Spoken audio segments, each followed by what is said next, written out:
यदुवंशी शिक्षा निकेतन चेयरमैन राव बहादुर सिंह ने कहा कि आगामी चुनाव में क्षेत्र के किसी युवा को मौका दिया जाएगा। आगामी 14 जनवरी को यदुवंशी शिक्षा निकेतन सोहली में आयोजित होने वाले यदुवंशी स्थापना दिवस के कार्यक्रम के संदर्भ में लोगों को आमंत्रित करने पहुंचे राव बहादुर सिंह ने कहा कि 1995 में जब इस क्षेत्र के अंदर शिक्षा की भारी कमी थी, उस समय यदुवंशी शिक्षा निकेतन नामक एक पौधा लगाया था जो कि 30 साल से अधिक के बाद आज एक बड़ा वट वृक्ष बन चुका है। उन्होंने कहा कि इस क्षेत्र की जनता ने उन्हें बहुत मान और सम्मान दिया है। इस जनता ने उन्हें एक बार विधायक बनाया और एक बार सांसद के चुनाव में भी मामूली अंतर से वो हार गए। उन्होंने लोगों को आगामी 14 जनवरी पर यदुवंशी शिक्षा निकेतन सोहली के लिए आमंत्रित करते हुए कहा कि प्रतिवर्ष वो ये कार्यक्रम आयोजित करते हैं और इस वर्ष का कार्यक्रम सोहली में आयोजित किया जाएगा। इसके साथ ही उन्होंने वहां उपस्थित बुजुर्ग महिलाओं और पुरुषों को भी शाल और लोई देकर सम्मानित किया। उन्होंने कहा कि वो सम्मान देने का कार्य प्रतिवर्ष करते आए हैं और इसी कड़ी में ये सम्मान दिया जा रहा है। साथ ही लोगों को आगामी मकर संक्रांति के अवसर पर आयोजित कार्यक्रम के लिए भी आमंत्रित किया। आगामी राजनीतिक सक्रियता के विषय में राव बहादुर सिंह ने कहा कि अब उनकी उम्र 72 वर्ष हो चुकी है और जब 4 साल बाद चुनाव होंगे उस समय उनकी उम्र 76 वर्ष होगी। इसलिए मैं तो वैसे ही रिटायर हो जाऊंगा।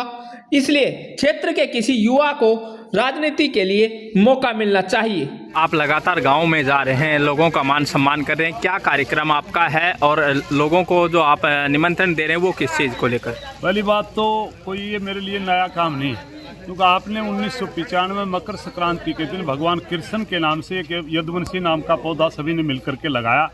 अरे आपको पता है कि जिस प्रकार से यदुवंशी लगाने के बाद में और शिक्षा आने के बाद में जिस इलाके में ये कहते थे, चाहे डॉक्टरों की बात करते थे, चाहे DCSP की बात करते थे, हर आदमी ये कहता था ये हमारे पैदा नहीं हो सकते।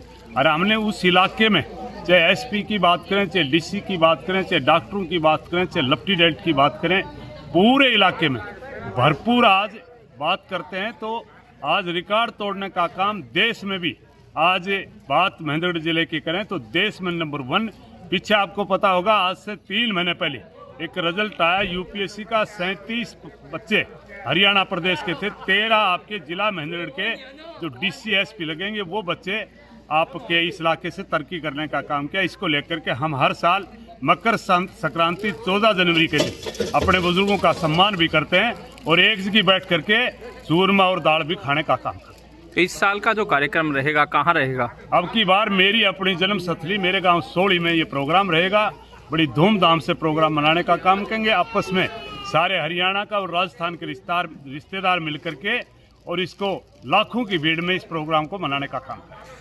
आप जो ये कार्यक्रम चला रहे हैं, कौन कौन से क्षेत्रों में चला रहे हैं, कहाँ कहाँ लोगों का सम्मान करने और निमंत्रण देने के लिए आप पहुँच रहे हैं? मैं पूरे जिले महेंद्रगढ़ में, मेरे अपने 400 गांव महेंद्रगढ़ जिले में और अपने तहसील खेतली में तकरीबन 125 गांव में, मैं ये कहूँ कि तकरीबन हमें 550 गाँव में जाकर के निमंत्रण देने का काम करेंगे, जो सम्मानित करने का काम करेंगे। बाकी बात करें तो हमें चाहे दादरी की बात करें, भिवानी की बात करें, उन इलाकों में भी जाकर के और निमंत्रण देने का काम करेंगे, क्योंकि पिछली बार हमने वहाँ मनाया था, वहाँ सम्मानित किया था, अब की बार हम यहाँ सम्मानित कर रहे हैं। अच्छा, जब पहले कार्यक्रम करते थे अक्सर चर्चा होती थी कि राव बहादुर सिंह चुनावों के लिए इस प्रकार के कार्यक्रम कर रहा है, अब चुनाव भी नहीं है, फिर बहादुर सिंह जो है लोगों के बीच जा रहा है, तो क्या ये मैसेज आपका?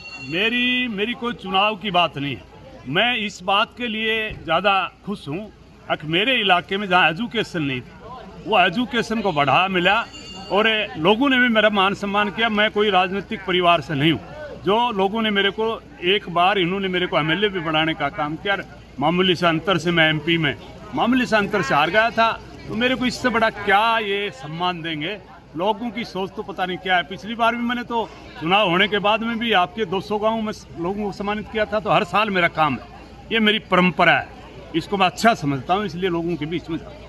तो आगामी समय में राजनीति को लेकर क्या सक्रियता रहेगी? जैसे पीछे आपने कहा था कि अब चुनाव को लेकर के कोई सक्रियता नहीं रखेंगे, तो क्या?